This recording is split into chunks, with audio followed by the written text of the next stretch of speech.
رب اشرح لي صدري ويسر لي امري واحلل عقدة من لساني يفقهوا قولي. اللهم ربنا الهمنا رشدنا واعذنا من شرور انفسنا. اللهم ارحمنا بالقرآن العظيم. اللهم اجعله لنا اماما ونورا وهدى ورحمة. اللهم ذكرنا منه ما نسينا وعلمنا منه ما جهلنا وارزقنا تلاوته آناء الليل وآناء النهار واجعله لنا حجة یا رب العالمین آمین۔ یا اس کے بھائی کے بیٹے ہیں، بہن ہے، بہن کے بیٹے ہیں، یا اخیافی یا اللاتی۔ اللاتی وہ کہلاتے ہیں کہ باپ ایک ہے مائیں دو ہیں، لیکن یہ رشتہ بھی کس اعتبار سے بالکل وہ حقیقی رشتے کے حکم میں ہے، بلکہ عرب میں تو اللاتی کو تو حقیقی ہی مانتے ہیں۔ اخیافی وہ ہے کہ جو ماں ایک ہے باپ دو ہیں، باپ علیحدہ، وہ بھی انہی کے ذیل میں آئیں گے۔ اور چوتھا رضاعی، جن کا دودھ پیا ہے کسی خاتون کا، اس کے حوالے سے بھی رشتے قائم ہو جائے۔ جس عورت کا دودھ پیا ہے کسی عورت نے، اس عورت کا شوہر بھی در حقیقت وہ باپ کے حکم میں آ گیا، آبائے ہندہ کے حکم میں آ گیا۔ اس عورت کا بیٹا جو ہے وہ بھی در حقیقت اپنے بھائی کے درجے میں آ گیا، وہ ان کے اخوان ہندہ کے درجے میں آ گیا۔ تو حقیقی ہو، اللاتی ہو، اخیافی ہو، رضاعی، چاروں حوالوں سے ان رشتوں کی فہرست یہ ہے محرم، اور یہ محرم وہ ہے کہ جن سے کسی صورت میں بھی نکاح کا کوئی سوال نہیں۔ لیکن اب اس سے بھی زیادہ اہم حصہ سامنے آ رہا ہے کہ معاملہ تیاری کر کے آیا ہوا ہوں، لیکن یہ کاغذات وغیرہ جو ہے آگے پیچھے ہو کر گڑبڑ کر رہے ہیں میرے لیے۔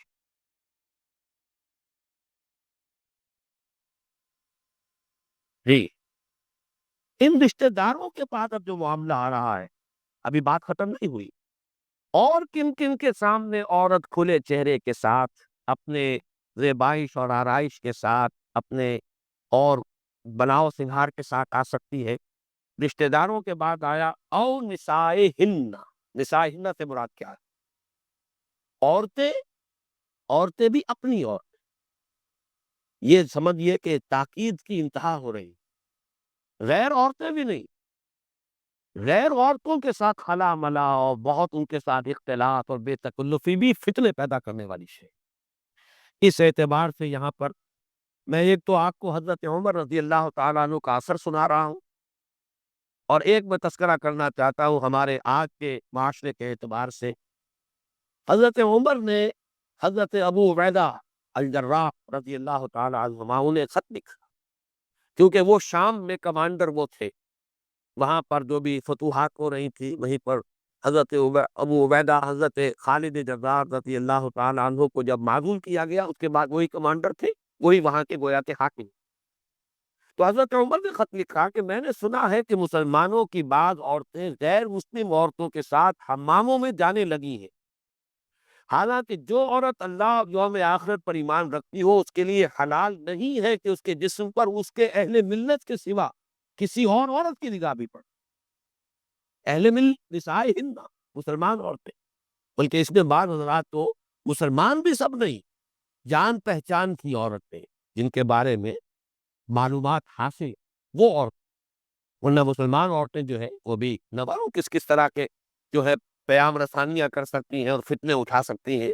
لہذا وہاں تک بھی بات پہنچی ہے۔ لیکن یہاں اس عمر جو اس حضرت عمر کا خط جو ہے اس میں اسی کا تذکرہ ہے۔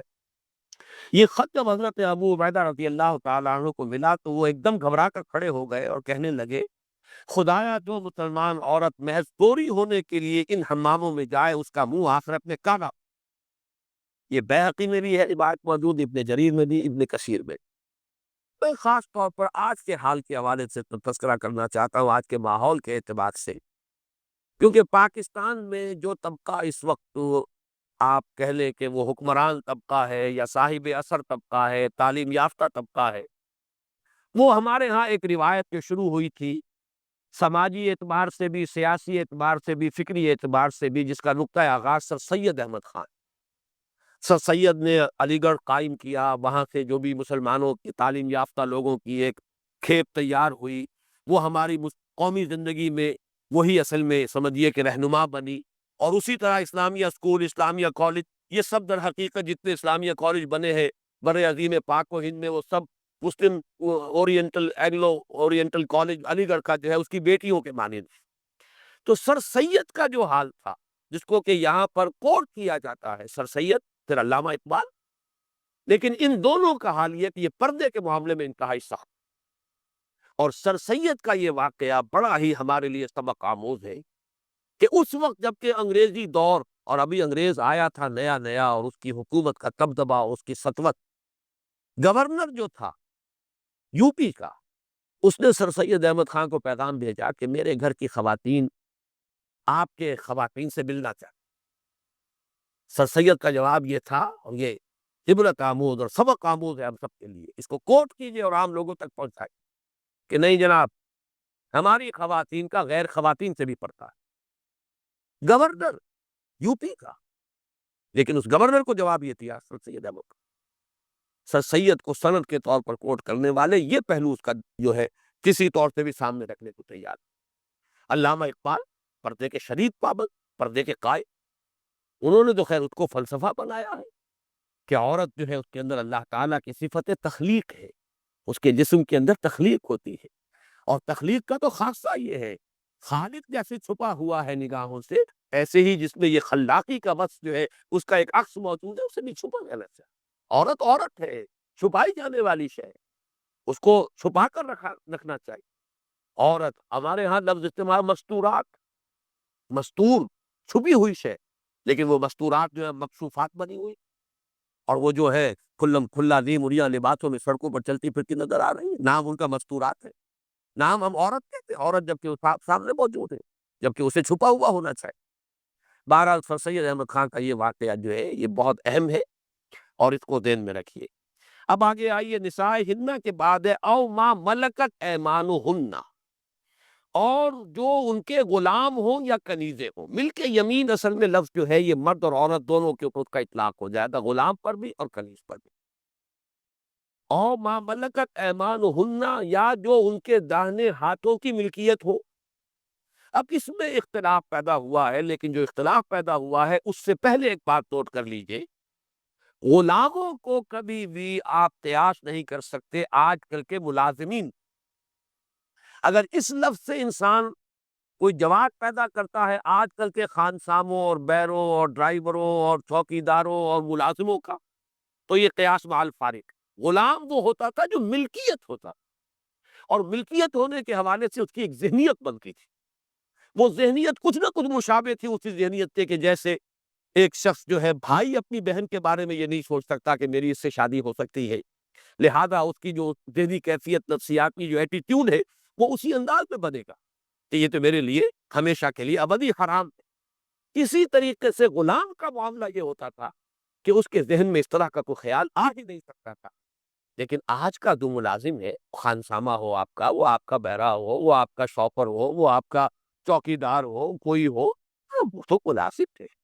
سیاسی سٹیٹس اس کا اور آپ کا برابر، ایک ووٹ آپ کا، ایک ووٹ اس کا۔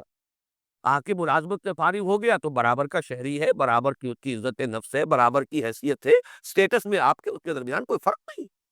یہ سارا فرق جو ہے یہ انتظامی ہے، اس وقت تک کے لیے جب تک وہ آپ کی ملازمت میں، کل وہ آپ کی ملازمت کو جو ہے ٹھوکر مارے اور جائے، برابر کا آپ کا حقدار ہے، برابر کا سٹیٹس ہے۔ اس لیے آج کل کے جو ہے ملازمین، ان کے بارے میں او ما ملکت ایمانہن سے کوئی سند لینا، جواز لینا، یہ تو گویا کہ سوائے اس کے کہ ذہنیت بگڑی ہوئی ہو، نیت میں فطور ہو، اس کا کوئی جواز نہیں۔ البتہ مل کے یمین کے بارے میں بھی ایک اختلاف ہے، وہ اختلاف اب نوٹ کر لیجیے۔ ایک رائے یہ ہے کہ اس سے مراد صرف لونڈیاں، اور بڑی پختہ دلیل ہے، وہ دلیل جو ہے امام ابو حنیفہ نے دی ہے، کیونکہ یہ رائے جو ہے حضرت عبداللہ ابن مسعود کی ہے رضی اللہ تعالیٰ عنہ، وہ بھی فقہائے صحابہ میں بڑی چوٹی کا ان کا مقام ہے۔ پھر امام ابو حنیفہ، وہ تو یوں سمجھیے کہ فقہ کے چاروں اماموں میں میرے نزدیک امام اعظم ہے، اس میں کوئی شک نہیں۔ جس قدر اللہ تعالیٰ نے ایکیوٹ سینس دیا تھا انہیں قانون کا اور فلسفہ قانون کا، وہ میرے نزدیک اور کسی کے پاس نہیں، بلکہ دنیا میں کہیں اور نہیں ہوگا۔ کس درجے بصیرت! ان کی رائے تو یہ ہے کہ یہاں او ما ملکت ایمانہن سے مراد صرف کنیزیں ہیں، چونکہ نساء ہن آیا تھا، نسائے ہنہ میں چونکہ مسلمان عورتیں ہو گئیں، لیکن کنیزیں ہو سکتی ہیں غیر مسلم بھی ہو۔ نسائے ہنہ سے تو غیر مسلم عورتیں بھی نامحرم ہو گئی۔ کنیز ہو سکتا ہے، کوئی یہودی کنیز ہو، کوئی عیسائی کنیز ہو، کوئی اور کنیز ہو، کوئی مجوسی کنیز ہو، تو کنیزوں کا جو کہ چاہے غیر مسلم ہو، ان کا جواز یہاں پیدا کیا گیا، او ما ملکت ایمانہن، جو ان کی ملک یمین ہو۔ گویا کہ نسائے ہنہ سے اضافہ کیا گیا کہ نسائے ہنہ میں چونکہ اطلاق صرف مسلمان عورتوں پر ہو رہا ہے، ان کی عورتیں وہ محرم ہیں، مسلمانوں کی عورتیں یا جان پہچان کی عورتیں، اس پر ایک مستضاد کیا جا رہا ہے کہ کنیز اگر ان کی ہے تو چاہے غیر مسلم ہے، چاہے اجنبیہ ہے، وہ بھی محرم میں آ جائے۔ لیکن بہرحال دوسری رائے بھی ہے، اور دوسری رائے اس میں حضرت عائشہ کی رائے بھی ہے، حضرت ام سلمہ کی ہے، یہ دونوں ازواج النبی ہیں رضی اللہ تعالی عنہما۔ پھر بعض ائمہ اہل بیت کی رائے ہے اور امام شافعی کی رائے۔ وہ رائے یہ ہے کہ غلام بھی اس میں شامل ہے، ملک یمین میں مرد غلام بھی شامل ہے،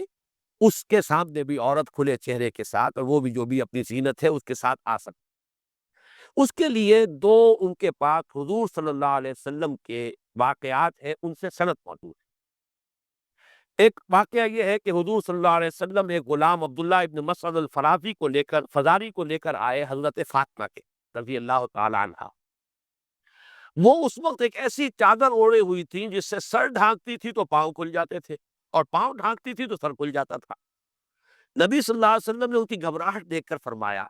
چونکہ غلام ساتھ آیا تھا حضور کے، تو انہوں نے فوراً کہا کہ وہ تو نامحرم ہے، فوراً اپنی چادر جو ہے جلباب، وہ جلباب لے لے، اور جلباب وہ اتنی چھوٹی تھی کہ اس سے سر اور پیر بیک وقت ڈھانپنا ممکن نہیں ہو رہا تھا۔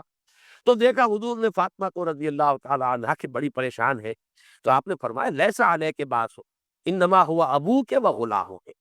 اے فاطمہ گھبراؤ نہیں، تمہارے اوپر کوئی حرج نہیں کی بات نہیں ہے، اتنی پریشان نہ ہو، اس وقت جو آئے ہیں تمہارے ہاں سوائے تمہارے والد کے اور تمہارے غلام کے اور کوئی۔ گویا کہ غلام کے بارے میں بھی حضور نے یہاں اس حدیث سے یہ معلوم ہوتا ہے، اس واقعے سے کہ کچھ رعایت ہے، لیکن پھر ذہن میں رکھیے غلام کی بات ہو رہی ہے، ملازم کی بات نہیں۔ آج کل کے ملازمین کو غلام پر قیاس کرنا، یہ قیاس مع الفارق، یہ سوائے اس کے کہ بدنیتی ہو، اس کی یہ کوئی اور بات میں نہیں کہہ سکتا۔ اسی طرح ایک اور ہے، حضور کا ارشاد ہے، یہ سنن ابی داؤد میں اور جامع ترمذی میں، سنن ابن ماجہ میں ہے، حضرت ام سلمہ رضی اللہ تعالی عنہا سے، کہ حضور کا ارشاد ہے اذا کان لاحداکن مکاتب وکان له ما یؤتی فلتحتسب منه، کہ اے مسلمان عورتوں، تم میں سے اگر کسی کا کوئی غلام ہو، اور وہ غلام وہ ہو جس سے مکاتبت ہو گئی، یعنی معاہدہ ہو گیا ہے کہ تم اتنی رقم دے دو گے تو تم آزاد ہو جاؤ گے، اور اس کے پاس وہ رقم موجود ہو، یعنی یہ اندازہ ہو کہ یہ ممکن ہے اس کے لیے وہ رقم ادا کر کے آزادی حاصل کر لینا، تو اس سے حجاب شروع کر دو فوراً۔ یعنی اس کے دل میں اب خیال آ سکتا ہے کہ کچھ ہی عرصہ رہ گیا ہے، میں اپنی بقیہ رقم بھی ادا کر دوں گا، پھر میں آزاد ہو جاؤں گا، آزاد ہو جاؤں گا تو پھر نکاح بھی کر سکتا،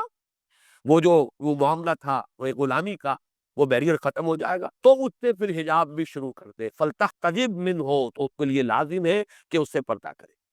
تو اس سے گویا کہ ایک امکان پیدا ہوا کہ کسی عورت کا ایسا غلام ہے جس سے کوئی مکاتبت نہیں ہوئی،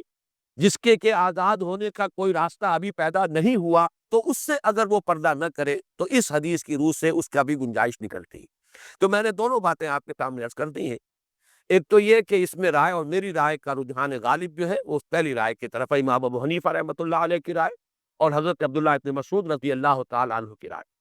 یہاں مراد غلام مرد نہیں ہے، بلکہ صرف غلام کنیزیں ہیں، اور صرف چونکہ ان میں غیر مسلم بھی کوئی ہو سکتی ہے، اس لیے اس کا اضافی طور پر ذکر کیا گیا نسائے ہنہ کے بعد ما ملکت ایمانکن۔ لیکن دوسری رائے بھی ہے، اگر یہ کہ کسی کو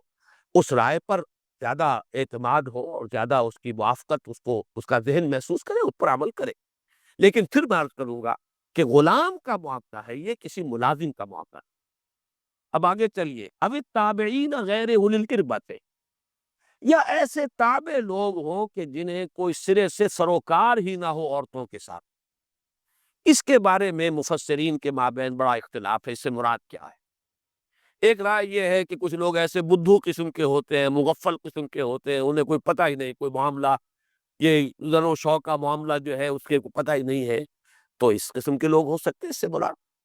ایک یہ ہے کہ کچھ لوگ ایسے ہوتے ہیں کہ جو اگرچہ غلام تو نہیں،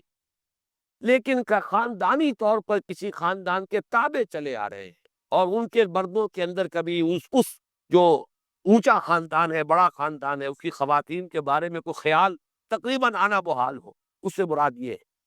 یا کوئی گھروں کے اندر رہتے ہیں اسی طریقے سے لوگ جو ہے کوئی کسی عذر کی وجہ سے،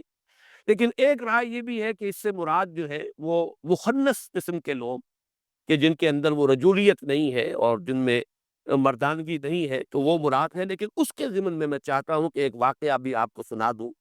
تاکہ اس میں جو کوئی گنجائش نکلتی نظر آئے تو اس میں بھی معلوم ہو جائے کہ اس گنجائش کی ابھی ایک حد ہے، اس سے آگے وہ بات نہیں جائے گی۔ بخاری، مسلم، ابو داؤد، نسائی اور احمد وغیرہ محدثین نے حضرت عائشہ صدیقہ رضی اللہ تعالی عنہا اور حضرت ام سلمہ رضی اللہ تعالی عنہ سے روایت کیا ہے کہ مدینہ طیبہ میں ایک مخنث تھا جسے ازواج مطہرات اور دوسری خواتین غیر اولی الاربہ میں شمار کر کے اپنے ہاں آنے دیتی تھی۔ یہ تو ہے ہی، مطلب یہ کہ اس کا کوئی معاملہ ایسا نہیں ہے، تو آئے جائے، کوئی حرج نہیں۔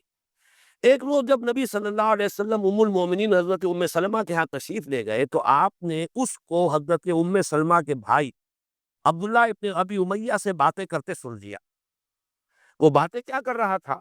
حضرت ام سلمہ کے بھائی سے وہ کہہ رہا تھا کہ کل اگر طائف فتح ہو جائے تو غیلان سقفی کی بیٹی بادیہ کو حاصل کیے بغیر نہ رہنا۔ پھر اس نے بادیہ کے حسن اور اس کے جسم کی تعریف کرنی شروع کی، اور اس درجے اس نے اس کی تعریف بیان کر دی کہ نبی اکرم صلی اللہ علیہ وسلم نے یہ باتیں سنی تو فرمایا، خدا کے دشمن، تو نے تو اس میں نظریں گاڑ دیں گویا کہ۔ پھر آپ نے حکم دیا کہ اس سے پردہ کرو، یعنی یہ بدماش جو ہے یہ مخنث تو ہے، لیکن یہ کہ اس کے اوپر یہ اعتماد مت کرو، بلکہ جب اس کا معاملہ یہ ہے کہ یہ عورت کے نسوانی حسن کا اس طرح جائزہ لیتا ہے اور اپنی اس آزادی سے جو ہے فائدہ اٹھا رہا ہے، تو اس پہلو سے یہ لفظ بدماش میں چاہتا ہوں کہ آپ اپنے ذہن سے نکال دیں۔ اس وقت وہ ایک محاورے میں میری زبان سے نکل گیا ہے۔ تو بہرحال حکم یہ دیا حضور نے کہ اس سے پردہ کرو، آئندہ یہ گھروں میں نہ آنے پائے۔ اس کے بعد آپ نے اسے مدینے سے بھی باہر نکال دیا اور دوسرے مخنثوں کو بھی گھروں میں گھسنے سے منع کر دیا۔ اس سے اصل میں ہمارے سامنے مسئلے کی اصل شکل آ جاتی ہے کہ در حقیقت مطلوب کیا ہے، پیش نظر کیا ہے۔ اصل سد باب ہے وَلَا تَقْرَبُوا الزِّنَا إِنَّهُ كَانَ فَاحِشَةً وَسَاءَ سَبِيلًا۔ اس کے لیے ہے یہ رکاوٹیں کھڑی کی جا رہی ہیں، دور دور تک اس کے دروازے بند کرنے کی کوشش ہو رہی ہے۔ اب اس میں ایک تو اگلا جو ٹکڑا آ رہا ہے اس کو نوٹ کیجئے، وَلَا يَضْرِبْنَ بِأَوِ الطِّفْلِ الَّذِينَ لَمْ يَظْهَرُوا عَلَىٰ عَوْرَاتِ النِّسَاءِ۔ یہ آخری بد ہے، جو محرم ہے، جن کے سامنے کوئی عورت اپنی زیبائش آرائش کے ساتھ آ سکتی ہے، کھلے چہرے کے ساتھ، یعنی وہ بچے کہ جنہیں ابھی عورتوں کے مخفی معاملات کا علم ہی نہیں، وہ نابالغ بچے بھی محلے کے ہوں، پڑوس کے ہوں، آئیں جائیں، کوئی حرج نہیں ہے۔ اس کے بعد جو حکم آ رہا ہے اس کے ضمن میں بھی مجھے متعدد حدیثیں آپ کو سنانی ہے، اور میں دیکھ رہا ہوں کہ وقت تیزی سے ختم ہو رہا ہے۔ وَلَا يَضْرِبْنَ بِأَرْجُلِهِنَّ لِيُعْلَمَ مَا يُخْفِينَ مِنْ زِينَتِهِنَّ، اور نہ ان کو اپنے پاؤں مار کر چلنا چاہیے کہ جان لیا جائے جو وہ چھپائے ہوئے ہیں اپنی زینت میں سے۔ پاؤں میں کوئی پازیب پہنی ہوئی ہے، کچھ نہ کوئی گورو لگے ہوئے ہے، ایک عورت چلتی ہوئی جا رہی ہے، پاؤں مار کر چل رہی ہے، آواز ہو رہی ہے، تو چاہے اس نے سطر بھی ڈھانکا ہوا ہے، اس نے جلباب پیلی ہوئی ہے، لیکن یہ کہ وہاں مردوں کا ذہن منتقل ہوگا کہ کوئی عورت جا رہی ہے۔ اصل سارا معاملہ خدشات اس میں کہ ذہن کا ادھر متوجہ ہونا، ذہن کے ساتھ انسان کے احساسات، جذبات اس کی طرف متوجہ ہوتے ہیں۔ ان چیزوں کو روکنے کے لیے تو سارا بندوبست کیا جا رہا ہے۔ تو اس معاملے کی میں شرح میں چند چیزیں آپ کو اور سنا دینا چاہتا ہوں۔ اس میں نمبر ایک ہے تعطر، عطر لگا کر نکلنا باہر۔ جیسے پازیب کی جھنکار سے ذہن جائے گا کسی مرد کا کہ کوئی خاتون جا رہی ہے، عورت جا رہی ہے، کیسی جا رہی ہے، اس کا قد ہی دیکھ لے، قد و قامت کیا ہے، سر و قامت ہے کیا ہے، باہر آ رہی ہے۔ جو بھی میں ذرا باتیں جو ہے عریاں انداز میں کر رہا ہوں تاکہ بات کھل کر سامنے آتا ہے، تو ذہن کو منتقل ہونے سے روکنا ہے۔ اس معاملے میں اگر کوئی عورت خوشبو لگا کر گزری، یہ تو گویا کہ اس سے بھی کہیں بڑھ کر بات ہو گئی۔ اس خوشبو کی وجہ سے ذہن متوجہ ہوگا یہ کون پاس سے گزرا ہے، کون یہاں سے گیا ہے۔ اب اس کے بارے میں یہ میں چند حدیث سے آپ کو سنا رہا ہوں۔ حضرت ابو ہریرہ رضی اللہ عنہ کی روایت ہے، یا اس کے بھائی کے بیٹے ہیں، بہن ہے، بہن کے بیٹے ہیں، یا اخیافی یا اللاتی، اللاتی وہ کہلاتے ہیں کہ باپ ایک ہے مائیں دو ہیں، لیکن یہ رشتہ بھی اس اعتبار سے بالکل وہ حقیقی رشتے کے حکم میں ہے، بلکہ عرب میں تو اللاتی کو تو حقیقی ہی مانتے ہیں۔ اخیافی وہ ہے کہ جو ماں ایک ہے باپ دو ہیں، باپ علیحدہ، وہ بھی انہی کے ذیل میں آئیں گے۔ اور چوتھا رضاعی، جن کا دودھ پیا ہے کسی خاتون کا، اس کے حوالے سے بھی رشتے قائم ہو جائے۔ جس عورت کا دودھ پیا ہے کسی عورت نے، اس عورت کا شوہر بھی در حقیقت وہ باپ کے حکم میں آ گیا، آبائے ہندہ کے حکم میں آ گیا۔ اس عورت کا بیٹا جو ہے وہ بھی در حقیقت اپنے بھائی کے درجے میں آ گیا، وہ ان کے اخوان ہندہ کے درجے میں آ گیا۔ تو حقیقی ہو، اللاتی ہو، اخیافی ہو، رضاعی، چاروں حوالوں سے ان رشتوں کی فہرست یہ ہے محرم، اور یہ محرم وہ ہے کہ جن سے کسی صورت میں بھی نکاح کا کوئی سوال نہیں۔ لیکن اب اس سے بھی زیادہ اہم حصہ سامنے آ رہا ہے کہ معاملہ تیاری کر کے آیا ہوا ہوں، لیکن یہ کاغذات وغیرہ جو ہے آگے پیچھے ہو کر گڑبڑ کر رہے ہیں میرے۔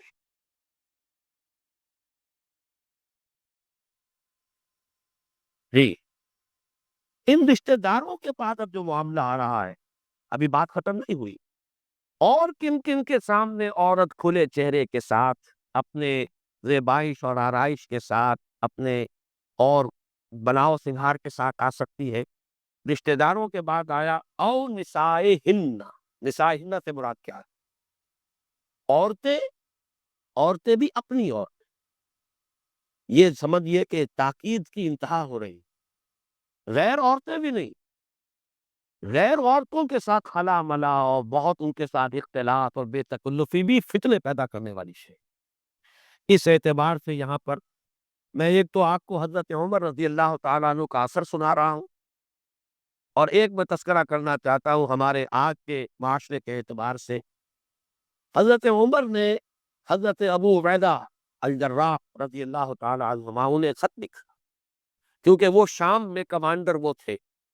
وہاں پر جو بھی فتوحات ہو رہی تھی وہیں پر حضرت ابو عبیدہ حضرت خالد جزار رضی اللہ تعالیٰ عنہ کو جب معزول کیا گیا، اس کے بعد وہی کمانڈر تھے، وہی وہاں کے گویا کے حاکم۔ تو حضرت عمر نے خط لکھا کہ میں نے سنا ہے کہ مسلمانوں کی بعض عورتیں غیر مسلم عورتوں کے ساتھ حماموں میں جانے لگی ہیں، حالانکہ جو عورت اللہ اور یوم آخرت پر ایمان رکھتی ہو اس کے لیے حلال نہیں ہے کہ اس کے جسم پر اس کے اہل ملت کے سوا کسی اور عورت کی نگاہ بھی پڑے۔ اہل ملت نسائے ہند، مسلمان عورتیں، بلکہ اس میں بعض حضرات تو مسلمان بھی سب نہیں،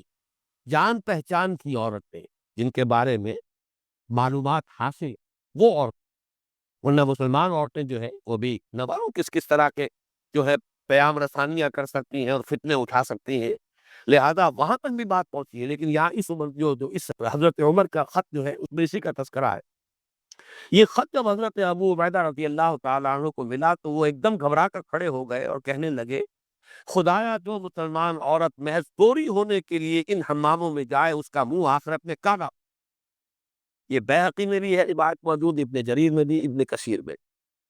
میں خاص طور پر آج کے حال کے حوالے سے تذکرہ کرنا چاہتا ہوں، آج کے ماحول کے اعتبار سے، کیونکہ پاکستان میں جو طبقہ اس وقت آپ کہہ لیں کہ وہ حکمران طبقہ ہے یا صاحب اثر طبقہ ہے، تعلیم یافتہ طبقہ ہے، وہ ہمارے ہاں ایک روایت جو شروع ہوئی تھی سماجی اعتبار سے بھی، سیاسی اعتبار سے بھی، فکری اعتبار سے بھی، جس کا نقطۂ آغاز سر سید احمد خان، سر سید نے علی گڑھ قائم کیا، وہاں سے جو بھی مسلمانوں کی تعلیم یافتہ لوگوں کی ایک کھیپ تیار ہوئی، وہ ہماری قومی زندگی میں وہی اصل میں سمجھیے کہ رہنما بنی۔ اور اسی طرح اسلامیہ اسکول، اسلامیہ کالج، یہ سب در حقیقت جتنے اسلامیہ کالج بنے ہیں بر عظیم پاک و ہند میں، وہ سب مسلم اورینٹل، اینگلو اورینٹل کالج علی گڑھ کا جو ہے اس کی بیٹیوں کے مانند۔ تو سر سید کا جو حال تھا، جس کو کہ یہاں پر کوٹ کیا جاتا ہے، سر سید پھر علامہ اقبال، لیکن ان دونوں کا حال یہ کہ یہ پردے کے معاملے میں انتہائی سخت، اور سر سید کا یہ واقعہ بڑا ہی ہمارے لیے سبق آموز ہے کہ اس وقت جب کہ انگریزی دور اور ابھی انگریز آیا تھا نیا نیا، اور اس کی حکومت کا دبدبا، اس کی سطوت، گورنر جو تھا یو پی کا، اس نے سر سید احمد خان کو پیغام بھیجا کہ میرے گھر کی خواتین آپ کے خواتین سے ملنا چاہتی۔ سر سید کا جواب یہ تھا، اور یہ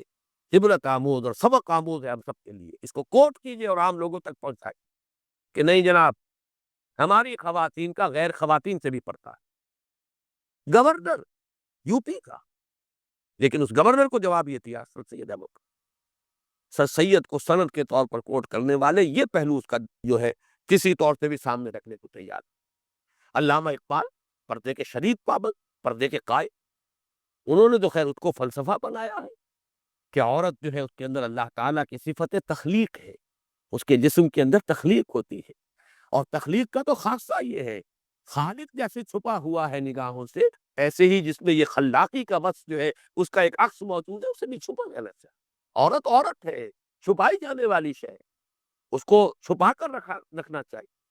عورت ہمارے ہاں لفظ استعمال مستورات، مستور چھپی ہوئی شے، لیکن وہ مستورات جو ہے مکشوفات بنی ہوئی، اور وہ جو ہے کھلم کھلا نیم اڑیا لباسوں میں سڑکوں پر چلتی پھرتی نظر آ رہی ہے. نام ان کا مستورات ہے، نام ہم عورت کہتے ہیں. عورت جبکہ اس سامنے موجود ہے، جبکہ اسے چھپا ہوا ہونا چاہیے. بہرحال سر سید احمد خان کا یہ واقعہ جو ہے یہ بہت اہم ہے اور اس کو ذہن میں رکھیے. اب آگے آئیے، نساء ہن کے بعد ہے او ما ملکت ایمانہن، اور جو ان کے غلام ہوں یا کنیزیں ہوں. مل کے یمین اصل میں لفظ جو ہے یہ مرد اور عورت دونوں کے اوپر اس کا اطلاق ہو جائے گا، غلام پر بھی اور کنیز پر بھی. او ما ملکت ایمانہن، یا جو ان کے داہنے ہاتھوں کی ملکیت ہو. اب اس میں اختلاف پیدا ہوا ہے، لیکن جو اختلاف پیدا ہوا ہے اس سے پہلے ایک بات نوٹ کر لیجئے. غلاموں کو کبھی بھی آپ قیاس نہیں کر سکتے آج کل کے ملازمین. اگر اس لفظ سے انسان کوئی جواب پیدا کرتا ہے آج کل کے خانساموں اور بیروں اور ڈرائیوروں اور چوکیداروں اور ملازموں کا، تو یہ قیاس مع الفارق. غلام وہ ہوتا تھا جو ملکیت ہوتا، اور ملکیت ہونے کے حوالے سے اس کی ایک ذہنیت بنتی تھی. وہ ذہنیت کچھ نہ کچھ مشابہ تھی اسی ذہنیت کے کہ جیسے ایک شخص جو ہے بھائی اپنی بہن کے بارے میں یہ نہیں سوچ سکتا کہ میری اس سے شادی ہو سکتی ہے، لہذا اس کی جو ذہنی کیفیت، نفسیاتی جو ایٹیٹیوڈ ہے وہ اسی انداز میں بنے گا کہ یہ تو میرے لیے ہمیشہ کے لیے ابدی حرام ہے. اسی طریقے سے غلام کا معاملہ یہ ہوتا تھا کہ اس کے ذہن میں اس طرح کا کوئی خیال آ ہی نہیں سکتا تھا. لیکن آج کا جو ملازم ہے، خانسامہ ہو آپ کا، وہ آپ کا بہرہ ہو، وہ آپ کا شوپر ہو، وہ آپ کا چوکیدار ہو، کوئی ہو، وہ تو ملازم تھے. سیاسی سٹیٹس اس کا اور آپ کا برابر، ایک ووٹ آپ کا، ایک ووٹ اس کا. آ کے ملازمت سے فارغ ہو گیا تو برابر کا شہری ہے، برابر کی اس کی عزت نفس ہے، برابر کی حیثیت ہے. سٹیٹس میں آپ کے اس کے درمیان کوئی فرق نہیں. یہ سارا فرق جو ہے یہ انتظامی ہے، اس وقت تک کے لیے جب تک وہ آپ کی ملازمت میں. کل وہ آپ کی ملازمت کو جو ہے ٹھوکر مارے اور جائے، برابر کا آپ کا حقدار ہے، برابر کا سٹیٹس ہے. اس لیے آج کل کے جو ہے ملازمین، ان کے بارے میں او ما ملکت ایمانہن سے کوئی سند لینا، جواز لینا، یہ تو گویا کہ سوائے اس کے کہ ذہنیت بگڑی ہوئی ہو، نیت میں فطور ہو، اس کا کوئی جواز نہیں. البتہ ملک یمین کے بارے میں بھی ایک اختلاف ہے، وہ اختلاف اب نوٹ کر لیجیے. ایک رائے یہ ہے کہ اس سے مراد صرف لونڈیاں، اور بڑی پختہ دلیل ہے، وہ دلیل جو ہے امام ابو حنیفہ نے دی ہے، کیونکہ یہ رائے جو ہے حضرت عبداللہ ابن مسعود کی ہے رضی اللہ تعالیٰ عنہ. وہ بھی فقہائے صحابہ میں بڑی چوٹی کا ان کا مقام ہے. پھر امام ابو حنیفہ، وہ تو یوں سمجھیے کہ فقہ کے چاروں اماموں میں میرے نزدیک امام اعظم ہے، اس میں کوئی شک نہیں. جس قدر اللہ تعالیٰ نے ایکیوٹ سینس دیا تھا انہیں قانون کا اور فلسفہ قانون کا، وہ میرے نزدیک اور کسی کے پاس نہیں، بلکہ دنیا میں کہیں اور نہیں ہوگا. کس درجے بصیرت. ان کی رائے تو یہ ہے کہ یہاں او ما ملکت ایمانہن سے مراد صرف کنیزیں ہیں، چونکہ نساء ہن آیا تھا. نساء ہن میں چونکہ مسلمان عورتیں ہو گئیں، لیکن کنیزیں ہو سکتی ہیں غیر مسلم بھی ہو. نساء ہن سے تو غیر مسلم عورتیں بھی نامحرم ہو گئی. کنیز ہو سکتا ہے کوئی یہودی کنیز ہو، کوئی عیسائی کنیز ہو، کوئی اور کنیز ہو، کوئی مجوسی کنیز ہو. تو کنیزوں کا جو کہ چاہے غیر مسلم ہو، ان کا جواب یہاں پیدا کیا گیا او ما ملکت ایمانہن، جو ان کی ملک یمین ہو. گویا کہ نساء ہن سے اضافہ کیا گیا کہ نساء ہن میں چونکہ اطلاق صرف مسلمان عورتوں پر ہو رہا ہے، ان کی عورتیں وہ محرم ہیں، مسلمانوں کی عورتیں یا جان پہچان کی عورتیں. اس پر ایک مستضاد کیا جا رہا ہے کہ کنیز اگر ان کی ہے تو چاہے غیر مسلم ہے، چاہے اجنبیہ ہے، وہ بھی محرم میں آ جائے. لیکن بہرحال دوسری رائے بھی ہے اور دوسری رائے اس میں حضرت عائشہ کی رائے بھی ہے، حضرت ام سلمہ کی ہے، یہ دونوں ازواج النبی ہے رضی اللہ تعالی عنہما۔ پھر بعض ائمہ اہل بیت کی رائے ہے اور امام شافعی کی رائے۔ وہ رائے یہ ہے کہ غلام بھی اس میں شامل ہے، ملک یمین میں مرد غلام بھی شامل ہے، اس کے سامنے بھی عورت کھلے چہرے کے ساتھ، اور وہ بھی جو بھی اپنی زینت ہے اس کے ساتھ آ سکتی۔ اس کے لیے دو ان کے پاس حضور صلی اللہ علیہ وسلم کے واقعات ہیں، ان سے سند موجود ہے۔ ایک واقعہ یہ ہے کہ حضور صلی اللہ علیہ وسلم ایک غلام عبداللہ ابن مسعود الفرازی کو لے کر فزاری کو لے کر آئے حضرت فاطمہ کے رضی اللہ تعالی عنہ۔ وہ اس وقت ایک ایسی چادر اوڑے ہوئی تھی جس سے سر ڈھانکتی تھی تو پاؤں کھل جاتے تھے، اور پاؤں ڈھانکتی تھی تو سر کھل جاتا تھا۔ نبی صلی اللہ علیہ وسلم نے ان کی گھبراہٹ دیکھ کر فرمایا، چونکہ غلام ساتھ آیا تھا حضور کے، تو انہوں نے فوراً کہا کہ وہ تو نامحرم ہے، فوراً اپنی چادر جو ہے جلباب لے لے، اور جلباب وہ اتنی چھوٹی تھی کہ اس سے سر اور پیر بیک وقت ڈھانپنا ممکن نہیں ہو رہا تھا۔ تو دیکھا حضور نے فاطمہ کو رضی اللہ تعالی عنہا کہ بڑی پریشان ہے، تو آپ نے فرمایا لیسا علیہ کے باس ہو انما ہوا ابو کے و غلام، اے فاطمہ گھبراؤ نہیں، تمہارے اوپر کوئی حرج نہیں کی بات نہیں ہے، اتنی پریشان نہ ہو، اس وقت جو آئے ہیں تمہارے ہاں سوائے تمہارے والد کے اور تمہارے غلام کے اور کوئی۔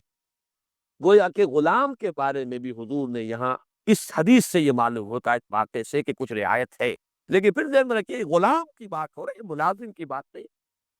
آج کل کے ملازمین کو غلام پر قیاس کرنا، یہ قیاس مع الفارق، یہ سوائے اس کے کہ بدنیتی ہو، اس کی یہ کوئی اور بات میں نہیں کہہ سکتا۔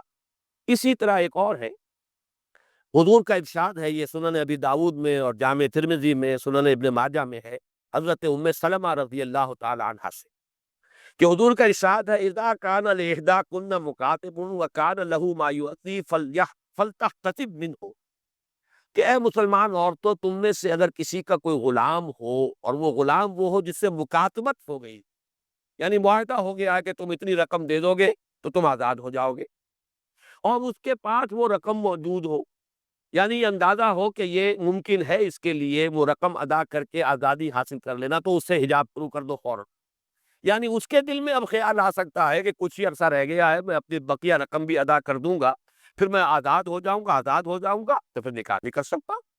وہ معاملہ تھا وہ غلامی کا، وہ بیریئر ختم ہو جائے گا، تو اس سے پھر حجاب بھی شروع کر دے، فلتحتجب منہ، تو اس کے لیے لازم ہے کہ اس سے پردہ کرے۔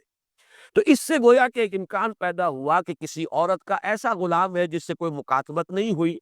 جس کے آزاد ہونے کا کوئی راستہ ابھی پیدا نہیں ہوا، تو اس سے اگر وہ پردہ نہ کرے تو اس حدیث کی روح سے اس کا بھی گنجائش نکلتی۔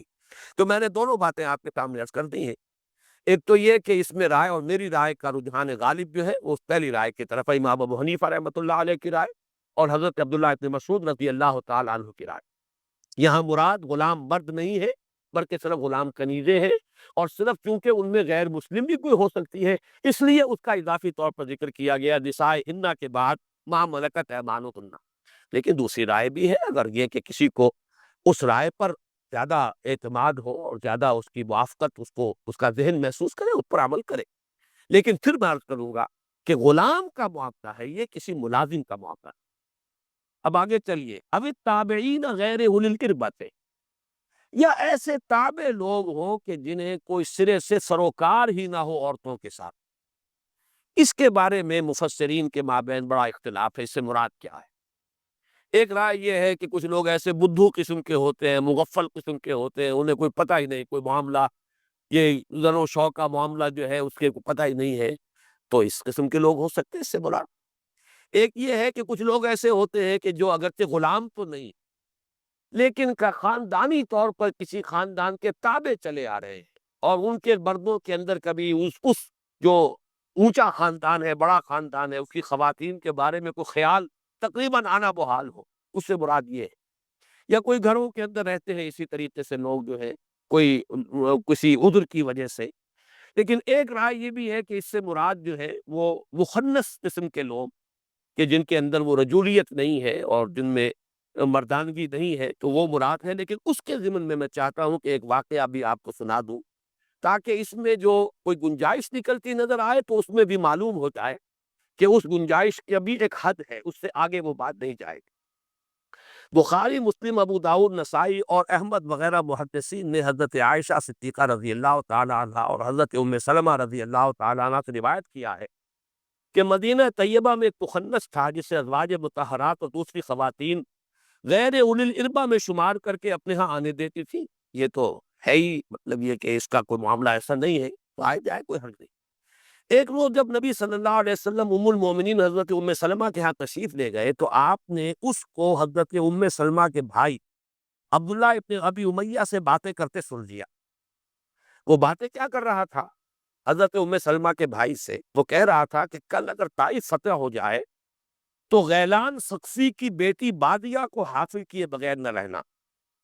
پھر اس نے بادیہ کے حسن اور اس کے جسم کی تعریف کرنی شروع کی، اور اس درجے اس نے اس کی تعریف بیان کر دی کہ نبی اکرم صلی اللہ علیہ وسلم نے یہ باتیں سنی تو فرمایا خدا کے دشمن، تو نے تو اس میں نظریں گاڑ دیں گویا کہ۔ پھر آپ نے حکم دیا کہ اس سے پردہ کرو، یعنی یہ بدماش جو ہے یہ مخنث تو ہے لیکن یہ کہ اس کے اوپر یہ اعتماد مت کرو، بلکہ جب اس کا معاملہ یہ ہے کہ یہ عورت کے نسوانی حسن کا اس طرح جائزہ لیتا ہے اور اپنی اس آزادی سے جو ہے فائدہ اٹھا رہا ہے، تو اس پہلو سے یہ لفظ بدماش میں چاہتا ہوں کہ آپ اپنے ذہن سے نکال دیں، اس وقت وہ ایک محاورے میں میری زبان سے نکل گیا ہے۔ تو بہرحال حکم یہ دیا حضور نے کہ اس سے پردہ کرو، آئندہ یہ گھروں میں نہ آنے پائے۔ اس کے بعد آپ نے اسے مدینے سے بھی باہر نکال دیا اور دوسرے مخنثوں کو بھی گھروں میں گھسنے سے منع کر دیا۔ اس سے اصل میں ہمارے سامنے مسئلے کی اصل شکل آ جاتی ہے کہ در حقیقت مطلوب کیا ہے، پیش نظر کیا ہے۔ اصل سد باب ہے وَلَا تَقْرَبُوا الزِّنَا إِنَّهُ كَانَ فَاحِشَةً وَسَاءَ سَبِيلًا۔ اس کے لیے ہے یہ رکاوٹیں کھڑی کی جا رہی ہیں، دور دور تک اس کے دروازے بند کرنے کی کوشش ہو رہی ہے۔ اب اس میں ایک تو اگلا جو ٹکڑا آ رہا ہے اس کو نوٹ کیجئے، وَلَا يَضْرِبْنَ بِأَوِ الطِّفْلِ الَّذِينَ لَمْ يَظْهَرُوا عَلَىٰ عَوْرَاتِ النِّسَاءِ۔ یہ آخری بد ہے، جو محرم ہیں جن کے سامنے کوئی عورت اپنی زیبائش آرائش کے ساتھ آ سکتی ہے، کھلے چہرے کے ساتھ، یعنی وہ بچے کہ جنہیں ابھی عورتوں کے مخفی معاملات کا علم ہی نہیں، وہ نابالغ بچے بھی محلے کے ہوں، پڑوس کے ہوں، آئیں جائیں، کوئی حرج نہیں ہے۔ اس کے بعد جو حکم آ رہا ہے اس کے ضمن میں بھی مجھے متعدد حدیثیں آپ کو سنانی ہے اور میں دیکھ رہا ہوں کہ وقت تیزی سے ختم ہو رہا ہے۔ وَلَا يَضْرِبْنَ بِأَرْجُلِهِنَّ لِيُعْلَمَ مَا يُخْفِينَ مِنْ زِينَتِهِنَّ، اور نہ ان کو اپنے پاؤں مار کر چلنا چاہیے کہ جان لیا جائے جو وہ چھپائے ہوئے ہیں اپنی زینت میں سے۔ پاؤں میں کوئی پازیب پہنی ہوئی ہے، کچھ نہ کوئی گورو لگے ہوئے ہے، ایک عورت چلتی ہوئی جا رہی ہے، پاؤں مار کر چل رہی ہے، آواز ہو رہی ہے، تو چاہے اس نے سطر بھی ڈھانکا ہوا ہے، اس نے جلباب بھی لی ہوئی ہے، لیکن یہ کہ وہاں مردوں کا ذہن منتقل ہوگا کہ کوئی عورت جا رہی ہے۔ اصل سارا معاملہ خطفات اس میں کہ ذہن کا ادھر متوجہ ہونا، ذہن کے ساتھ انسان کے احساسات، جذبات اس کی طرف متوجہ ہوتے ہیں۔ ان چیزوں کو روکنے کے لیے تو سارا بندوبست کیا جا رہا ہے۔ تو اس معاملے کی میں شرح میں چند چیزیں آپ کو اور سنا دینا چاہتا ہوں۔ اس میں نمبر ایک ہے تعطر، عطر لگا کر نکلنا باہر۔ جیسے پازیب کی جھنکار سے ذہن جائے گا کسی مرد کا کہ کوئی خاتون جا رہی ہے، عورت جا رہی ہے، کیسی جا رہی ہے، اس کا قد ہی دیکھ لے، قد و قامت کیا ہے، سر و قامت ہے کیا ہے، باہر آ رہی ہے۔ جو بھی میں ذرا باتیں جو ہے عریاں انداز میں کر رہا ہوں تاکہ بات کھل کر سامنے آ جائے، تو ذہن کو منتقل ہونے سے روکنا ہے۔ اس معاملے میں اگر کوئی عورت خوشبو لگا کر گزری، یہ تو گویا کہ اس سے بھی کہیں بڑھ کر بات ہو گئی۔ اس خوشبو کی وجہ سے ذہن متوجہ ہوگا یہ کون پاس سے گزرا ہے،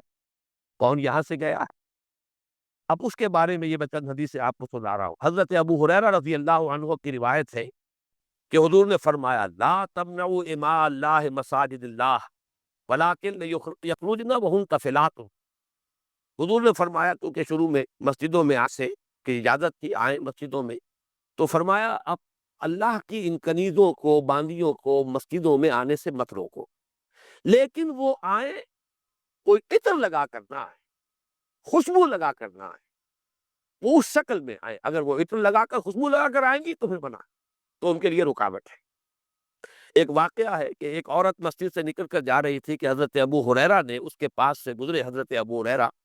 یہ جو پہلے روایت میں نے آپ کو سنائی ہے یہ ابو داؤد اور احمد کی ہے، مسند احمد اور سنن ابی داؤد رحمہم اللہ، اور یہ جو ہے جو اب سنا رہا ہوں یہ سنن ابی داؤد، سنن ابن ماجہ، مسند احمد اور سنن نسائی کی روایت ہے۔ ایک عورت مسجد سے نکل کر جا رہی تھی کہ حضرت ابو ہریرہ اس کے پاس سے گزرے، اور انہوں نے محسوس کیا کہ وہ خوشبو لگائے۔ انہوں نے اسے روک کر پوچھا، اے خدائے جبار کی بندی، کیا تم مسجد سے آ رہی ہے؟ اس نے کہا ہاں۔ بولے حضرت ابو ہریرہ نے فرمایا، میں نے اپنے محبوب ابو القاسم صلی اللہ علیہ وسلم کو یہ فرماتے سنا ہے کہ جو عورت مسجد میں خوشبو لگا کر آئے اس کی نماز اس وقت تک قبول نہیں ہوتی جب تک وہ گھر میں جا کر غسل جنابت نہ کرے۔ یہ غسل جنابت کا لفظ ہوتی کہ در حقیقت اس میں ایک جنسی جذبے کی گویا کہ بیداری کا معاملہ پیدا ہوتا ہے۔ تو جیسے کہ مباشرت کے بعد غسل جنابت ہے، ایسے ہی کس قسم کے کسی عمل کے بعد بھی اس عورت پر لازم ہے کوئی جنابت کرے، وہ غسل جنابت کرے۔ ابو موسیٰ اشعری فرماتے ہیں، یہ بھی ترمذی کی، ابی داؤد کی، نسائی کی روایت ہے۔ ابو موسیٰ اشعری رضی اللہ تعالیٰ عنہ فرماتے ہیں کہ نبی صلی اللہ علیہ وسلم نے فرمایا، اذا استعطرت المرأة فمرت على القوم ليجدوا ريحها فهي كذا وكذا قال قولا شديدا۔ یہ حضور کے الفاظ ہیں، ہم نوٹ کیجئے۔ جب کوئی عورت عطر لگاتی ہے اور پھر وہ مردوں کے پاس سے گزرتی ہے کہ لوگ اس کی خوشبو جو ہے وہ پالے، تو وہ ایسی اور ایسی ہے، اور حضور نے بڑے سخت الفاظ استعمال کیے۔ اور اندازہ کیجئے راوی وہ الفاظ نقل نہیں کرنا چاہتا جو حضور نے استعمال کرا، کس قدر سخت وہ الفاظ ہوں گے کہ جو حضور نے ارشاد فرمائے کہ راوی کو حجاب ہو رہا وہ الفاظ کے دوران ہے۔ فقال کذا وکذا فہی کذا وکذا وقال قولا شدیدا، حضور نے بہت سخت الفاظ استعمال فرمائے اور کہا کہ وہ عورت ایسی ہے اور ایسی۔ آپ کی ہدایت یہ تھی کہ عورتوں کو وہ خوشبو استعمال کرنی چاہیے جس کا رنگ تیز ہو اور بو ہلکی، مثلا مہندی ہے، اس میں رنگ ہے، اس کی آزائش، اسی لیے وہ ہماری تہذیب کا جز بن گئی۔ مردوں کے لیے وہ خوشبو جس میں خوشبو ہو، رنگ نہیں ہے، لیکن عورتوں کے لیے وہ خوشبو کہ جس کے اندر ہلکی سی کوئی اگر ہے بھی، لیکن یہ کہ وہ اتنی نہیں ہے کہ جو زیادہ عام ہو سکے، پھیل سکے، لیکن زیادہ رنگ کا معاملہ ہو سکے۔ اسی طریقے سے دیکھیے عورت کی آواز کا بھی پردہ ہے۔ چنانچہ سورہ احزاب کا وہ لفظ ہم پہلے لوڈ کر چکے، وَلْيَخْضَعْنَ مِنَ الْقَوْلِ، اپنی آواز کے اندر لوچ نہ پیدا ہونے دے۔ لیکن اس کے ساتھ ہی نوٹ کیجئے کہ نماز میں اگر امام بھول جائے تو مردوں کو حکم ہے کہ سبحان اللہ کہیں، مگر عورتوں کو ہدایت کی گئی ہے کہ اپنے ایک ہاتھ پر دوسرا ہاتھ مار کر صرف متوجہ کرے، متنبہ کرے، آواز نہیں، اس لیے کہ عورت کی آواز اس کا بھی پردہ ہے۔ چنانچہ فرمایا التسبیح للرجال والتصفیق للنساء، یہ بخاری شریف کی روایت ہے، مسلم شریف کی روایت ہے، مسند احمد کی روایت ہے، جامع ترمذی کی روایت ہے، سنن ابی داؤد کی ہے، سنن نسائی کی ہے، سنن ابن ماجہ۔ مرد جو ہے وہ متوجہ کرے گا، متنبہ کرے گا سبحان اللہ کہہ کر، التسبیح للرجال، اور عورت کا یہ کہ ہاتھ پر ہاتھ مارتے بس، اس سے متنبہ کر دے کہ امام نے غلطی کی ہے، لیکن اس کو سبحان اللہ بھی نہیں کہنا کہ اس کی آواز سے نمازیوں کا ذہن اس خاتون کی طرف منتقل نہ ہو جائے۔ معلوم یہ ہوا کہ یہ جو ہے وَلَا يَضْرِبْنَ بِأَرْجُلِهِنَّ لِيُعْلَمَ مَا يُخْفِينَ مِنْ زِينَتِهِنَّ، یہ در حقیقت صرف اس کے لیے نہیں کہ اگر چلتے ہوئے پاؤں مار کر چل رہی عورت اس کی آواز کی وجہ سے لوگوں کا ذہن اس کی طرف منتقل ہو، بلکہ اسی پر قیاس کیجئے کہ عطر لگا کر اگر وہ یہی کام کر رہی ہے، اپنی آواز کے ذریعے سے یہی کام کر رہی ہے، تو یہ تمام چیزیں بھی ناپسندیدہ ہیں، ان سے بھی منع کر دیا گیا۔ آخری الفاظ ہے وَتُوبُوا إِلَى اللَّهِ جَمِيعًا أَيُّهَا الْمُؤْمِنُونَ لَعَلَّكُمْ تُفْلِحُونَ، اور توبہ کرو اللہ کی جناب میں سب کے سب مل کر، اے اہل ایمان، تاکہ تم فلاح پاؤ۔ یہ میں نے تفصیل کے ساتھ یہ تمام احکام آپ کو اس لیے سنا دیے، اور کتنی شاید 5 ہماری نشستیں جو ہیں وہ ہو گئی ہیں انہی پر، کہ اس دور کا سب سے بڑا فتنہ، ابھی تو وہ احادیث بھی اگر میں جمع کر کے لاتا کہ حضور نے فرمایا میں نے اپنی امت پر عورت کے فتنے سے بڑا کوئی فتنہ نہیں چھوڑا ہے، اور یہ فتنۃ النساء جو ہے یہ اس دور کا سب سے بڑا فتنہ، اور اس نے جو ہے ہمارے معاشرے کو بالکل رنگ جو ہے اس کا بدل کر رکھ دیا ہے۔ لیکن یہ کہ ایک تو عملی گمراہی جو ہے وہ ہو رہی ہے، لیکن اس سے بھی بڑھ کر جو زیادہ افسوسناک بات یہ ہے، تحریف ہو رہی ہے، پردے کا حکم ہے ہی نہیں، یہ مولویوں کی ایجاد ہے، یہ سارا مولویوں ہی کے ذہنوں میں رہتا ہے معاملہ جنسی جو ہے، وہ باقی تو گویا کہ باقی لوگوں کے ذہن تو بہت ہی پاک صاف، وہ بات کہ جو اللہ تعالیٰ صحابہ کرام کے لیے نہیں کہہ رہا، وہ بات کہ جو اللہ تعالیٰ ازواج مطہرات کے لیے نہیں کہہ رہا، وہ شاید آج کل کی جو بھی بیگمات ہیں اور آج کل کے جو حضرات ہیں اور اصحاب ہیں کلچر لوگ جو ہے وہ شاید ان سے بہت بلند و بالا ہے۔ معلوم یہ ہوا کہ در حقیقت ان چیزوں کو کم سے کم وہ لوگ جو اللہ پر ایمان رکھتے ہوں، اللہ کے رسول پر ایمان رکھتے ہوں، جو سنت رسول کو بھی سمجھتے ہوں کہ دین کا نظام جو ہے وہ محض قرآن سے نہیں بنتا، بلکہ یہ کہ اس پہ سنت رسول حضور کی جو تفصیلی ہدایت ہے اور آپ کی جو عملی تشکیل آپ نے دی ہے دین کی، وہ بھی اس کے اندر شامل ہے، تو ان کو تو کوئی اشتباہ نہ رہے۔ باقی یہ کہ جس کا بھی عمل، جس کے گھر میں اس کے برعکس کوئی صورت ہو رہی ہے، بڑی جرأت رندانہ کی ضرورت ہے، بڑی ہمت مردانہ کی ضرورت ہے۔ فیصلہ کر کے ڈٹ جانا آسان کام نہیں ہے۔ معاشرے کے پورے دباؤ کے خلاف چلنا، بہاؤ کے رخ کے خلاف چلنا آسان نہیں ہوتا، لیکن یہ کہ وَتُوبُوا إِلَى اللَّهِ جَمِيعًا، سب کے سب مل کر توبہ کرو اللہ کی جناب میں۔ ایھا المؤمنون، اے اہل ایمان، ایمان کے دعوے دارو، لعلکم تفلحون، تاکہ تم فلاح پاؤ۔ اللہم ربنا اجعلنا منہم، اللہم اجعلنا من عبادک المفلحین، آمین یا رب العالمین۔